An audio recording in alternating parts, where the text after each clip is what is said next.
我哋今日想講嘅咧，就係我哋去選擇食物係要用我哋嘅身體嘅喜歡去選擇，而唔係用我哋嘅記憶嘅喜歡去選擇。因為有啲人講話身體好誠實啊嘛，係咪先？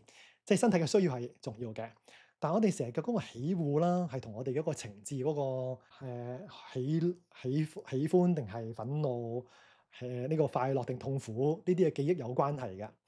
咁所以我哋中唔中意食個食物，可能係以前某個人教你，或者某個食過嘅記憶。例如有啲人曾經食過有個食物，但係煮得好難食嘅，以後就唔中意食嗰個食物。咁但係未必代表嗰個食物唔適合你嘅。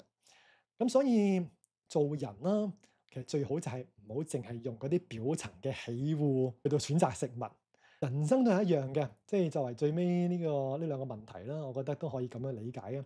即係好多人成日話，唉，如果我人生咧可以獲得自由啦，我就會做自己中意嘅事情。但係做自己中意嘅事情咧，嗰啲喜惡咧，可能係記憶嚟嘅啫。其實更加重要嘅咧，係應該做自己需要做嘅事情。即係嗰啲需要嘅事情，可能係你唔中意嘅，但係你都要做嘅。例如嗰啲健康嘅食物，你身體係會中意嘅，係你身體需要嘅。但係你而家就係可能慣咗唔想食啫嘛。咁所以就應該要食嗰樣嘢咯，順應身體嘅選擇。